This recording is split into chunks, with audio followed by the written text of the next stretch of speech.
संसद से पारित वक्फ संशोधन बिल 2025 को लेकर सुप्रीम कोर्ट में चल रही सुनवाई पर देश में राजनीतिक भूचाल आया हुआ है और अब देश के मुख्य न्यायाधीश संजीव खन्ना को लेकर की गई बीजेपी सांसद निशिकांत दुबे की टिप्पणी पर बवाल मच गया है।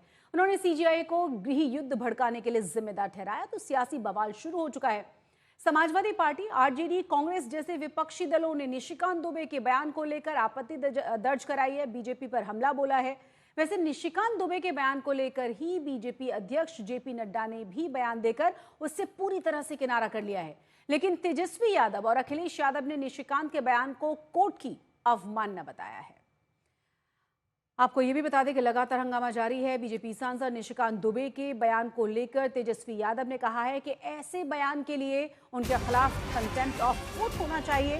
वहीं समाजवादी पार्टी के अध्यक्ष अखिलेश यादव, उन्होंने कहा है कि अगर बीजेपी के 400 एमपी जीत गए होते तो संविधान बदलने को कह रही हैं वो बीजेपी के लोग तलवार लेकर निकल गए होते। तो बयान के बाद लगातार हंगामा जारी है, विपक्ष की तरफ से लगातार सवाल उठाए जा रहे हैं और आपको ये भी बता दें कि तेजस्वी यादव और अखिलेश यादव ने एक बार फिर से निशाना साधा है निशिकांत दुबे के बयान को लेकर। हालांकि इससे पहले बीजेपी की तरफ से इस पूरे बयान से किनारा कर लिया गया है। कोर्ट पे इस तरह का टिप्पा टिप्पणी जो है नहीं, और न्यायालय पे अगर इस तरह का कोई टिप्पा टिप्पणी करता है तो कंटेम्प्ट होना चाहिए। और सच्चाई तो ये है, जो लोग दावा कर रहे थे कि 400 पार, और अगर 400 पार हो गए होते तो आपके चैनल तो बंद हो गए होते या फिर वन वे वन कलर में हो गए होते और सड़कों पर तलवारें और राइफलें घूम रही होती। उधर बीजेपी सांसद निशिकांत दुबे के खिलाफ अदालत की अवमानना की कार्रवाई शुरू करने के लिए अटॉर्नी जनरल के ऑफिस में अर्जी भी दे दी गई है। एक वकील अनस तन्वी ने अर्जी दी है। निशिकांत दुबे ने हाल ही में सुप्रीम कोर्ट मुख्य न्यायाधीश संजीव खन्ना के खिलाफ कुछ ऐसे ही बयान दिए जिसमें एक विशेष समुदाय के खिलाफ पक्षपात के आरोप लगाए गए थे और उसी के बाद से लगातार हंगामा जारी है। ज्यादा जानकारी के साथ हमारे साथ हमारी संवाददाता सृष्टि ओझा जुड़ गई है। सृष्टि, क्या जानकारी है, क्या कहा गया है इस अपील में? जी, एडवोकेट अनस तन्वी जो सुप्रीम कोर्ट के वकील हैं और वक्फ वाले मामलों में कुछ याचिकाकर्ताओं के भी वकील हैं सुप्रीम कोर्ट के सामने, उन्होंने अटॉर्नी जनरल को ये पत्र लिखा है निशिकांत दुबे के खिलाफ अवमानना कार्रवाई के लिए उनकी कंसेंट मांगते हुए कंटेम्प्ट एक्शन वाले मैटर्स में अटॉर्नी जनरल की जो परमिशन होती है वो जरूरी होती है कोई कंटेम्प्ट प्रोसीडिंग सुप्रीम कोर्ट के सामने फाइल करने से पहले। उनका इस पत्र में ये कहना है कि जो भी स्टेटमेंट दिए गए हैं निशिकांत दुबे के द्वारा, जो उनके बयान है वो सार्वजनिक रूप से किए गए हैं, बहुत ही निंदनीय है, भ्रामक है और उनका उद्देश्य जो है वो सुप्रीम कोर्ट और चीफ जस्टिस की गरिमा को एक तरीके से कम करने का है। सीजेआई के खिलाफ भी जो स्टेटमेंट दिए गए हैं निशिकांत दुबे के द्वारा, उनका भी जो है जिक्र इस लेटर में किया गया है अनस तन्वी के द्वारा। उनका मानना है कि ये जो भी स्टेटमेंट है ये बिल्कुल ही कंटेम्प्ट एक्शन की जो एक डेफिनेशन है उसके अंदर आते हैं और इस मामले में कंटेम्प्ट एक्शन लिया जाना चाहिए। ये कहते हैं उन्होंने अटॉर्नी जनरल की इस मामले में सहमति मांगी है। देखना ये होगा कि क्या अटॉर्नी जनरल ऑफ इंडिया अपनी सहमति कंटेम्प्ट एक्शन के लिए देते हैं या नहीं, और उसके बाद किसी भी तरीके की कार्रवाई निशिकांत दुबे के खिलाफ इस मामले में होती है या नहीं। बहुत बहुत शुक्रिया सृष्टि, तमाम जानकारी के लिए, तमाम अपडेट्स के लिए हम आपका रुख करेंगे। लेकिन अब दर्शकों को ये भी बता दें कि अदालत और सरकार के बीच पहले भी हकों को लेकर तनातनी मची है और ऐसा पहली बार हुआ है जब किसी सांसद ने इस तरह से खुलकर सुप्रीम कोर्ट को निशाने पर लिया हो। इसकी जबरदस्त प्रतिक्रियाएं भी सामने आ रही हैं।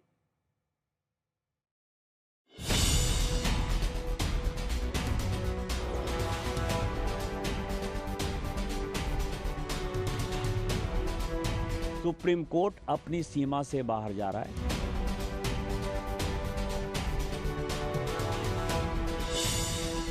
विधायिका और न्यायपालिका में छिड़ी तकरार।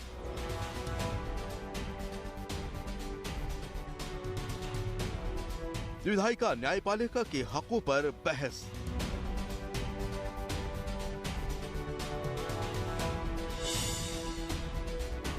क्या सुप्रीम कोर्ट सरकार को आदेश दे सकता है?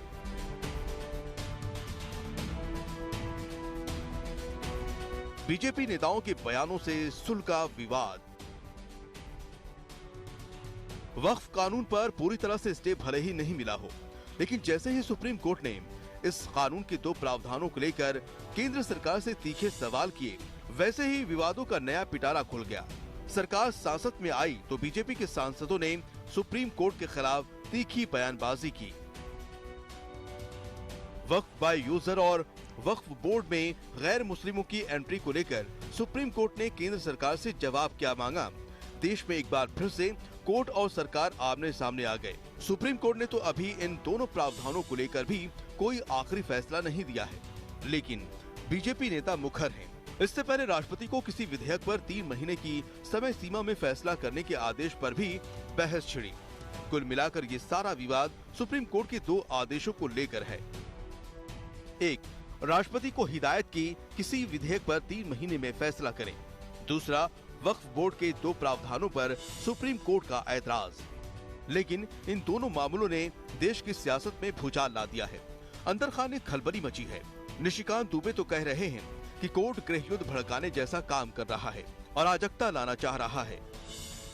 यहाँ पूरा जजमेंट लिखा हुआ है कि राष्ट्रपति का क्या अधिकार है, उपराष्ट्रपति का क्या अधिकार है, प्रधानमंत्री का क्या अधिकार है, हमारे पार्लियामेंट का क्या अधिकार है, हमारे सुप्रीम कोर्ट का क्या अधिकार है, हाई कोर्ट का अधिकार है। जब सब कुछ लिखत पढ़त में है तो तुम नया कानून कैसे बना दिया? 3 महीना कहां से लेके आ गए कि राष्ट्रपति को 3 महीने के अंदर फैसला करना है? ये किस कानून में लिखा हुआ है?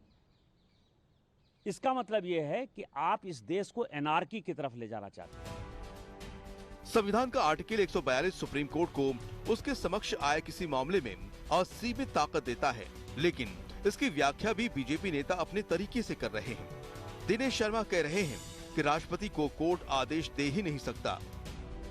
बाबा साहब भीमराव अम्बेडकर जी ने जब संविधान बनाया, उन्होंने कहा है कि जो नियम बनाने का, विधेयक बनाने का, जो कानून बनाने का काम है वो विधायिका करेगी, यानी संसद करेगा, राज्यसभा करेगा। यूं तो अब तक संसद के बनाए कई कानूनों को सुप्रीम कोर्ट में चुनौती दी जा चुकी है, लेकिन ऐसा पहली बार हुआ है कि इस तरह टकराव के हालात देखने को मिल रहे हैं। बीजेपी नेताओं की तरफ से कोर्ट को लेकर इस तरह की सख्त टिप्पणियां खुले शब्दों में पहली बार देखने को मिल रही है। अब निगाहें 5 मई पर है, जब वक्फ कानून को लेकर केंद्र के जवाब के बाद सुप्रीम कोर्ट आगे सुनवाई की प्रक्रिया तय करेगा। ब्यूरो रिपोर्ट, आज तक।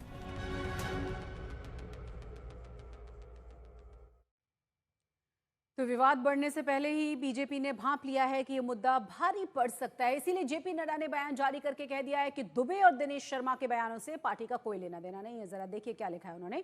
बीजेपी सांसद निशिकांत दुबे और दिनेश शर्मा का न्यायपालिका और देश के चीफ जस्टिस पर दिए गए बयान से बीजेपी का कोई लेना देना नहीं है। ये इनका व्यक्तिगत बयान है, लेकिन बीजेपी ऐसे बयानों से न तो कोई इत्तेफाक रखती है और न ही कभी ऐसे बयानों का समर्थन करती है। बीजेपी इन बयानों को खारिज करती है।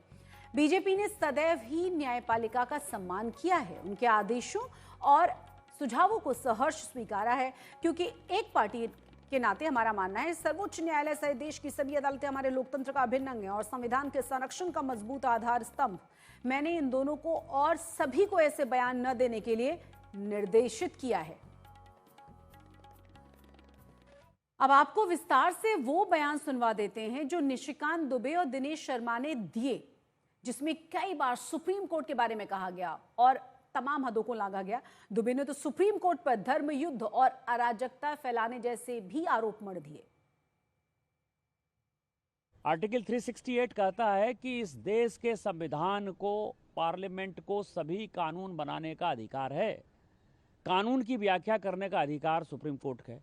वो कह रहा है कि 3 महीने में जो है राष्ट्रपति बता दें कि क्या करना है, 3 महीने में गवर्नर बता दें कि क्या करना है, और उसके बाद आज जो है ये देश राम, कृष्ण, सीता, राधा, 12 ज्योतिर्लिंग से लेकर 51 शक्तिपीठ का है।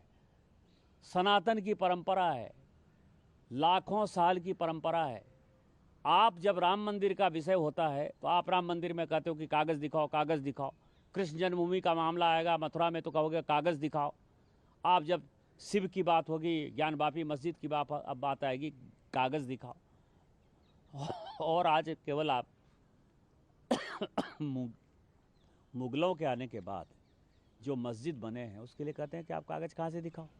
इस देश में धार्मिक युद्ध भड़काने के लिए केवल और केवल सुप्रीम कोर्ट जिम्मेवार है।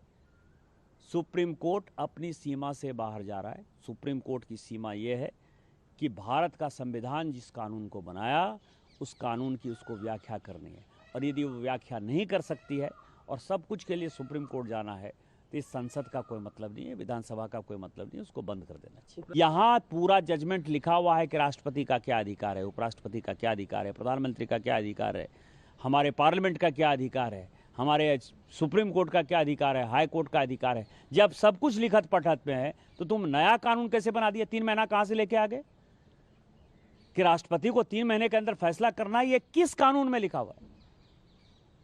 इसका मतलब यह है कि आप इस देश को एनार्की की तरफ ले जाना चाहते हो, और एनार्की जो है इस देश में बर्दाश्त नहीं होगी। जब नया कानून आएगा, जब नया पार्लियामेंट बैठेगा, इसके ऊपर विस्तृत चर्चा होगी, और फिर से नेशनल जुडिशियल अकाउंटिंग सिस्टम जो हमने NJAC बनाया था, जिसमें कि राष्ट्रपति का चुनाव कैसे होगा, प्रधानमंत्री का कैसे चुनाव होगा, वो तो संविधान में लिखा हुआ है, लेकिन आपके भाई भतीजावाद के आधार पर जज का चुनाव नहीं होगा।